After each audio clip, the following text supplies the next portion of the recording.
அதாவது ஒருத்த வாழ்க்கையில மேல மேல மேல மேல உயரணும்னா அவனுக்கு விடாமுயற்சி, உழைப்பு, இது போன்ற எண்ணங்கள், செயல்கள் வருமா. அதே நாசமா போனோம்னா அவனுக்கு சோம்பல், அலட்சியம், காலம் தாழ்த்துறது, நீண்ட தூக்கத்தில் இருக்கிறது, இது போன்ற சிந்தனைகள் உருவாகும். ஆக விதி என்ன செய்யுமா, ஒருத்தனை முன்னேற்றத்துக்கு திட்டம் போடணும்னா அவனுக்கு விடாமுயற்சியை கொடுக்கும், நல்ல எண்ணங்களை கொடுக்கும், முடியுன்ற எண்ணத்தை கொடுக்கும், துணிவை கொடுக்கும். அவனை நாசமாக்கணும் அப்படின்னா நெகட்டிவ் திங்கிங் கொடுக்கும், சோம்பலை தரும், அலட்சியத்தை தரும். இது ரெண்டையும் என்ன செய்யுமா, விதிதான் நம்மளை கொடுத்து ஆகூலால் தோன்றும் அசைவின்மை கைப்பொருள் போகூலால் தோன்றும் அடி. ஒன்னு உருவாகணும், உங்ககிட்ட ஒண்ணு கிடைக்கணும்னா உன்னை விடாமுயற்சின்னு ஒண்ணு வருமா. ஒரு வெற்றி கிடைக்கணும், ஒரு பேர் கிடைக்கணும், ஒரு புகழ் கிடைக்கணும்னா உங்ககிட்ட என்ன செய்யுமா, விதி எதை கொடுக்குமா, விடாமுயற்சிங்கிறத கொடுக்குமா.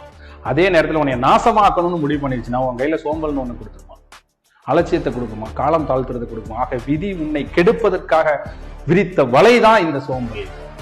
அப்போ விதியை நிச்சயமாக உன்னுடைய விதியை கண்ணீர் துளிகளால் மாற்ற முடியாது. உன்னுடைய வியர்வை துளிகளால், விடாமுயற்சி என்ற வியர்வை துளிகளால் உன்னுடைய விதியை மாற்ற முடியும்.